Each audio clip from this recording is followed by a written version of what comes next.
Imagine you are a medieval border guard. You're standing on this freezing mountain outpost, right? And you spot a hostile army on the horizon. Terrifying. Right. But you don't panic. And you certainly don't, like, send a runner on a horse who's going to take weeks to deliver the message. Instead, you stare at a highly calibrated water clock. Yeah. You wait for a specific drop of water to fall, marking the exact start of a prearranged hour, and then you light a massive bonfire. Within 60 minutes, an emperor sitting in a palace, like 450 miles away, receives your precise tactical data. Welcome to the Byzantine Empire. I mean, it completely upends the traditional view of the Middle Ages, doesn't it? It really does. We are so conditioned to think of medieval warfare as this primitive, chaotic mud wrestling match. Just two undisciplined mobs colliding until someone loses their nerve. Yeah, exactly. But the Byzantines, they operated this highly advanced systematic war machine that relied on precision, not just brute force. Which is exactly why we are jumping straight into the deep end of Byzantine military tech today. We are skipping the boring textbook dates and looking at the actual mechanics of how this ancient superpower survived for 1,000 years. A whole millennium. It's wild. It is. And our mission for you today is to shortcut your way to understanding this empire through the lens of their brilliant engineering, psychological warfare, and sophisticated logistics. Right. And to do this, we're pulling from a really fascinating stack of sources. We've got academic excerpts on siege warfare, a historical encyclopedia of battle tactics, architectural invention lists, and even a deep dive blog post from a modern sword-making company. Yeah, it is a phenomenal cross-section of data. I mean, Yeah. by examining everything from their steel production to their communication networks, we can basically reverse engineer the underlying philosophy of the empire itself. They didn't just build weapons, they built ecosystems of survival. Okay, let's unpack this, because before you can build a grand imperial ecosystem, you have to equip the individual soldier on the ground, right? You have to put a weapon in their hand that actually works. And for the Byzantines, the foundation of their infantry and their cavalry was the Spathian. Right, the Spathian. It was a remarkably adaptable, double-edged straight sword, usually running about 70 to 80 centimeters long. Mm-hmm. But what made it exceptional wasn't really the shape. No. No, it was the metallurgy. Yeah. The modern swordmaker's analysis in our sources highlights the advanced smelting and forging techniques the Byzantines used. I mean, they weren't just pouring molten iron into a mold and calling it a day. Right. They were actively manipulating the carbon content of the steel. Yeah, because if a blade is entirely high-carbon steel, it holds a razor-sharp edge, but it becomes incredibly brittle, right? Like glass. Exactly. It'll just shatter the second it hits a heavy shield. Precisely. So the Byzantine smiths, likely influenced by their vast trade networks bringing in crucible steel from the east, they developed techniques to give the core of the sword a much lower carbon content. Oh, wow. So they mix it. Yeah. That made the core flexible and shock absorbent, while the exterior edges were hardened to retain their bite. It essentially allowed the blade to flex under immense pressure without snapping. That is amazing. And they carried it using this very specific shoulder strap system called a Stichion. The sources note that this made the weapon completely modular. Yes. Like, you could equip a heavily armored shock trooper with it or hand it to a highly mobile light infantryman. It functioned a lot like a modern soldier's customized tactical loadout. It really did. But it went way beyond sheer utility, too. The texts describe officers wielding Spathians adorned with gilded, relief-decorated fittings and religious inscriptions. Oh, it was absolutely a talisman of status and divine favor. But, you know, a highly engineered sword is ultimately useless if the soldier holding it gets cut down before they can even swing it. Fair point. Which brings us to their approach to preserving the lives of their trained soldiers and their iconic armor, the Clavania. Ugh, the lamellar cuirass. They basically took the older Roman scale armor, which had this flaw where upward thrusts could slip between the scales. Yeah, very dangerous. Yeah, and they replaced it with a system of overlapping metal plates, lamellae laced intricately together. It protected the chest, shoulders, and back. But I have to push back on the practicality here. Okay, go for it. Because I caught a detail in the architectural text. The root word for Clavanian is the Greek word klavanos, which literally translates to oven. It is a very, very apt name. So, I mean, if you are fighting a campaign in the blistering heat of a Mediterranean or Anatolian summer, isn't wearing a literal metal oven a disastrous design flaw? You'd be suffering heat stroke before you even saw the enemy. Well, what's fascinating here is that the Byzantine quartermasters entirely understood that physiological trade-off. They made a calculated decision based on the exact threats they faced. The armor was effectively airtight, which trapped body heat. But the physical toll of that heat was considered an acceptable price for the unmatched protection it offered against the primary threat of the era. Which was arrows. Massed archery, exactly. Surviving a hail of arrows was paramount. Furthermore, they didn't just strap bare metal to their chests, they engineered a complex, layered system to handle kinetic energy. Right, because stopping a blade from cutting your skin doesn't stop the blunt force trauma of a 40-pound mace crushing your rib cage. Exactly that. So underneath the metal cleavanion, they wore a thickly padded linen or wool garment called a cavadium. Like a gambeson. Yeah, exactly. Yeah. And often, they wore another padded surcoat over the top called an epilorhicium. This layered defense acted almost like medieval Kevlar. A padded layer served as a crumple zone. When a heavy blow landed, the padding decelerated the impact, right? It dispersed that localized kinetic energy across a much wider surface area of the body. Turning a potentially lethal, bone-shattering strike into just a really bad bruise. A survivable bruise, yeah. So you have a soldier functioning as this walking, highly insulated shock absorber, wielding a carbon-balanced sword. But outfitting an individual soldier is only step one. Right. I mean, 1,000 well-equipped guys running in random directions is still just a mob. To really understand Byzantine dominance, we have to look at how they deployed this gear in a coordinated system. And this is where individual excellence scales up into institutional brilliance. And the prime example of this is the cataphracts, their heavy cavalry. The Cataphracts. These riders wore the clavanium, and their horses were covered in heavy lamellar or thick bison hide barding. They carried heavy lances called contarion. But what really stands out in the Encyclopedia of Battle Tactics is that these heavy lancers also carried composite bows. Yeah, it's wild. They were shock troops and horse archers simultaneously. That feels unfair. It really was. And their deployment was a masterpiece of battlefield geometry. They didn't just charge in a ragged horizontal line like a lot of armies did. They utilized this massive wedge formation. Oh, like a triangle. Exactly. The standard deployment began with exactly 25 men in the front rank, 30 in the second, 35 in the third, expanding backward to form this armored triangle of roughly 400 riders. Just think about the physics of that wedge for a second. It's a dispersal mechanism. By starting narrow and expanding, the point of the triangle pierces the enemy line, and the expanding flanks physically push the fractured formation apart. Yep. And the mechanics of the charge itself were deeply psychological, right? Oh, absolutely. As this massive armored wedge approached, the front ranks would draw their bows and fire arrows directly into the enemy lines to create gaps and just cause total panic. Right. Then, literally seconds before impact, those front rows would stow their bows, lower their lances, and slam into those exact gaps they just created. While the wider back rows just kept firing arrows over their heads. Exactly. It creates this horrific dilemma for the opposing infantry. If you bunch your shields tightly together to brace for the heavy lances, you become a stationary target for the volley of arrows. But if you spread your formation out to minimize arrow casualties, the heavy lancers just ride straight through your weakened line. Yep. It was simultaneous shock action and missile fire designed to break the enemy's psychological cohesion before the physical impact even occurred. But what shows true strategic maturity, I think, is that the Byzantines didn't just spam this one heavy cavalry maneuver. The generals, men like Nicephorus Serranos, they codified their combat experience into formal tactical manuals. Yes. They analyzed their neighbors systematically, creating tailored strategies.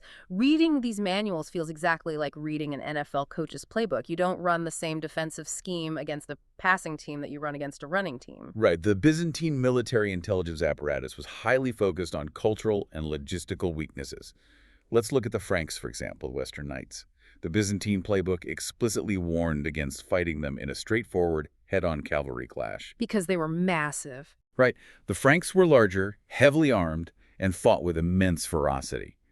But the Byzantines knew their logistics were completely primitive. So the manual literally says, drag the campaign out, lure the Frankish armies into desolate, mountainous areas, and simply let them starve. Yeah. Because the Franks couldn't maintain complex supply chains, so they would inevitably splinter into small, disorganized foraging parties just to find food, at which point the Byzantines would systematically pick them off. It's brilliant. And contrast that with their strategy against the Magyars and the Pechenegs, who were nomadic horse archers. You can't starve a nomad on the open plains. No. So the playbook changes entirely. The manual dictates anchoring your infantry against a natural barrier, like a river or a steep marsh, to completely neutralize the nomad's primary tactic, which was flanking. Oh, that's smart. Then you place your foot archers in the front ranks, because a man standing on solid ground with a longbow can always outrange a man shooting a shorter composite bow from the back of a bouncing horse. You dictate the engagement distance. And then you look at their approach to the Saracens, the Arab armies, who were famous for launching incredibly fast, devastating raids through the Taurus mountain passes into Byzantine territory. The manual instructs generals not to rush out in a glorious countercharge. No, not at all. Instead, it says to shadow them, let them raid. Wait until the Saracen army is weighed down and slowed by all the plunder they've taken, then cut off their retreat at the narrow mountain passes and ambush them at night from 3 different sides.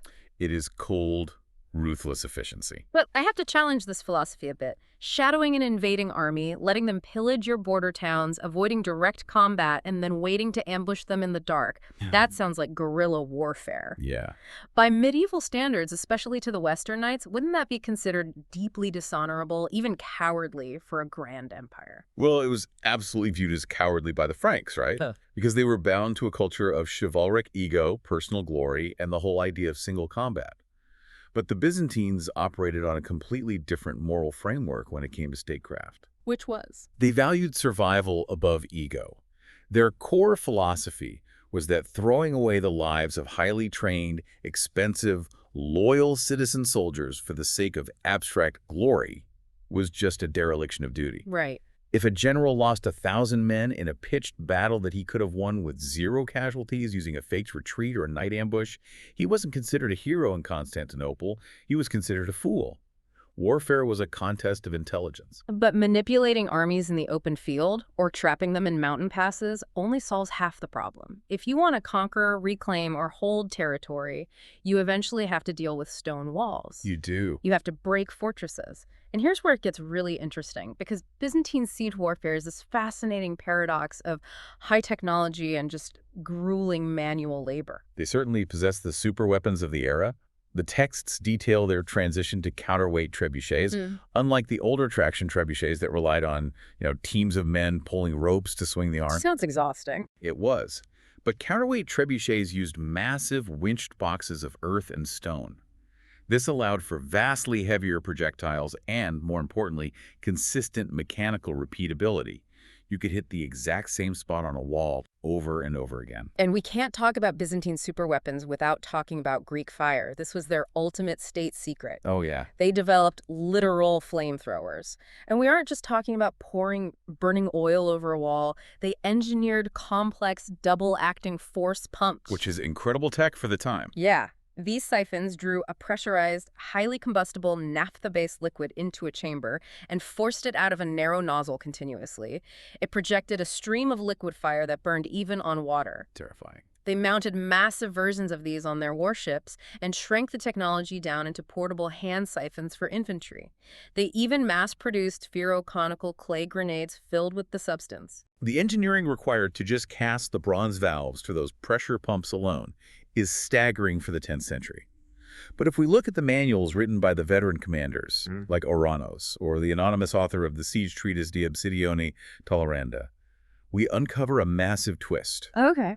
Despite having grenades, pressurized flamethrowers, and heavy counterweight artillery, the preferred method for breaching a city wall wasn't high-tech bombardment. It was digging in the dirt. Yes, the manuals show a heavy preference for tunneling. They describe using vine-woven mantlets called laci, or tortoises. Right. These were highly mobile, heavily reinforced sheds with steep roofs designed to deflect arrows and falling rocks. They would roll these tortoises right up to the base of the enemy fortification, providing cover for a team of 15 to 20 sappers. And those men would just start digging a tunnel straight down and then horizontally beneath the stone foundation of the wall. It was grueling, terrifying work. The sappers would hollow out the earth beneath the massive masonry, constantly propping up the ceiling of their tunnel with thick wooden timber supports so the wall wouldn't just crush them. Right. And once they had excavated a large enough cavity beneath a critical section of the defense, they would pack the tunnel with dry brush, pitch, and fat. They'd set it on fire and run. Wow. As the fire consumed the wooden supports, the structural integrity vanished, and thousands of tons of stone wall would simply collapse into the sinkhole under its own weight. It's the ultimate architectural sabotage. You don't try to blow open the vault, you just pull the bottom block out like a giant game of Jenga and let gravity do the work. Exactly. But logically, why go through the incredibly slow, dangerous process of sapping with hand tools if your army possesses massive counterweight trebuchets and chemical flamethrowers? Because we often overestimate the kinetic power of ancient artillery. Before the invention of gunpowder cannons, even the most massive trebuchet throwing a 200-pound stone struggled to shatter a fortress wall built of solid masonry and rubble fill. The stones just bounce off. Basically, yeah. The blunt force just wasn't sufficient to breach a well-engineered defense quickly. In fact, Aranos explicitly notes that artillery was primarily used as covering fire. Really? Yeah. The trebuchets hurled stones in high arcs to hit the people standing on top of the walls, forcing the defending archers to take cover. That suppression fire allowed the Byzantine sappers to safely push their tortoises forward. So the giant catapults were just a distraction for the guys with the shovels. Precisely. Yeah. Gravity is far more reliable than blunt force, and the texts reveal an even deeper reliance on non-kinetic tactics. Starvation, bribery, and psychological deception. Like what? Like sending fake convoys of grain into a starving city, Yeah. only to have the drivers pull weapons and capture the gatehouse. It all ties back to the Byzantine philosophy. Exploiting human weakness and relying on steady, systematic attrition was always more effective than pure technological showmanship. But orchestrating these multi-layered strategies, coordinating, covering fire, managing sappers, tracking nomadic migrations, setting traps in mountain passes, none of that matters if your armies are in the wrong place. Very true. Managing a sprawling empire across 2 continents requires intelligence moving faster than the enemy can march. How do you alert the capital that the Saracens have crossed the border before the Saracens actually arrive? You engineer a 720-kilometer optical telegraph. The beacon system, stretching roughly 450 miles from the fortress of Lulon near the Abbasid border, all the way across the mountains of Asia Minor to the Great Palace in Constantinople. Devised by Leo the mathematician in the 9th century. And this wasn't just a simple chain of bonfires designed to signal a vague sense of danger. It was a highly sophisticated semaphore network that transmitted specific actionable data. It operated remarkably like a medieval fiber optic network, transmitting complex information via light. The mechanism relied on synchronized water clocks. They placed one intricately calibrated water clock at the border outpost and an identical one in the palace at the capital. The clocks were divided into 12 distinct hours, and each hour was pre-assigned a specific tactical message. Yeah, so hour 1 might mean light cavalry raid. Hour 2 could be full-scale infantry invasion. Hour 3 might mean requesting naval support. Oh. When the border guards identified the threat, they didn't just light a fire. They waited for the exact start of the corresponding hour on their water clock and then lit the bonfire. And the next station saw the fire, checked their own clock, lit theirs, and the specific signal bounced across the empire. They could transmit a precise tactical message 450 miles in less than an hour. This raises an important question, though, by the sheer administrative burden of such a system. The mechanical synchronization required to make this work is staggering. Right, because if I look at this practically, the margin for error is massive. Fluid dynamics change with temperature. A full vat of water flows out faster due to higher pressure. If a clock freezes or a guard falls asleep for 5 minutes and lights the fire late, it's all ruined. Yeah, the next station's clock is technically on a different hour. Suddenly the message, "Send the heavy cavalry," is misinterpreted as, "The emperor's mother has arrived." And that is exactly why the beacon system is the ultimate proof of Byzantine institutional discipline.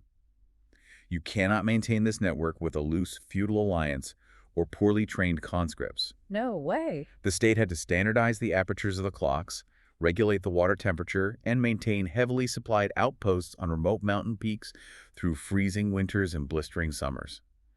The operators had to be relentlessly disciplined.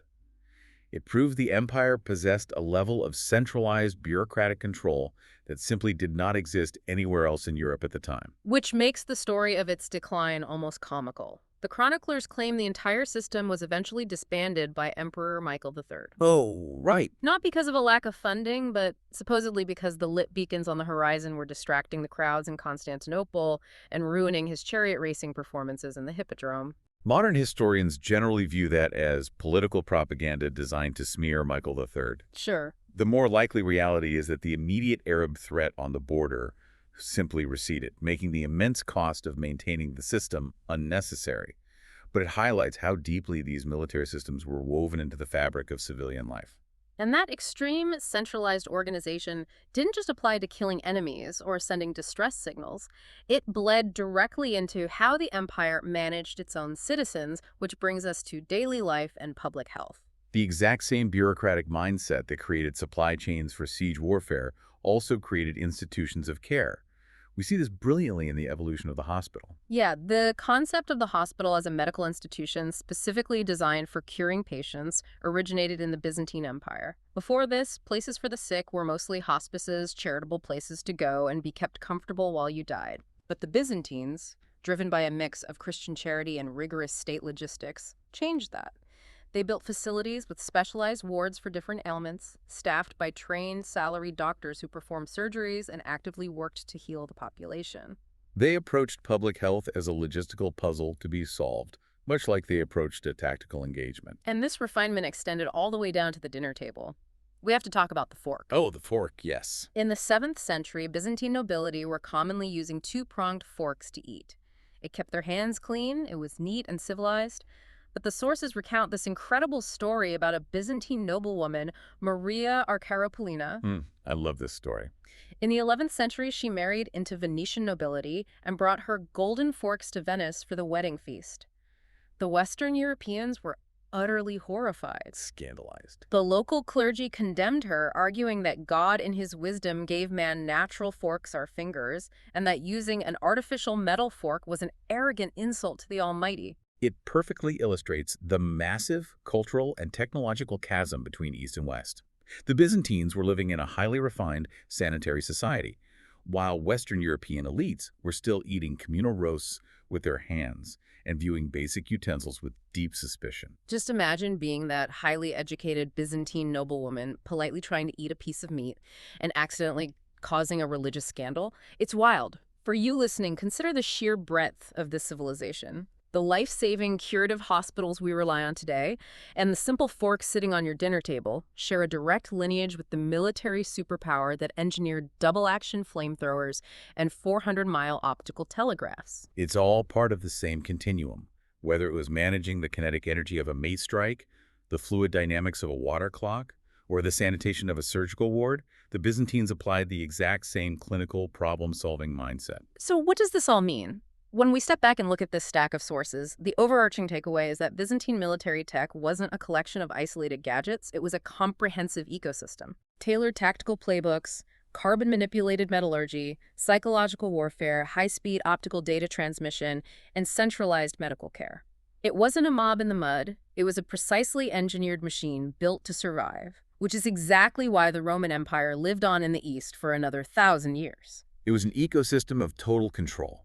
And if we connect this to the bigger picture, I want to leave you with one final provocative thought pulled from the depths of these texts. Okay, let's hear it. Buried in the logistical manuals is a brief, heavily emphasized note that the Byzantine state made horse breeding a massive priority for imperial security. They established vast state-run stud farms specifically so they would never have to rely on purchasing mounts from foreign, potentially hostile cultures. Absolute self-reliance. Exactly. I want you to think about the implications of that. We spend so much time marveling at the Spathian sword or the Greek fire flamethrower. But what if the ultimate Byzantine military technology wasn't a weapon at all? What if their greatest technological advantage was their uncompromising control over their own supply chain? You can't fight a war if you rely on your enemy to sell you the horses. Think about how modern superpowers compete today. The geopolitical battle isn't just about who has the fastest jet. It's about who dominates the domestic manufacturing of the microchips that go inside that jet. The Byzantines understood this principle a millennium ago. It serves as a potent reminder that true imperial power isn't just about what shiny weapons you deploy on the battlefield. It's about whether you own the factory that makes them.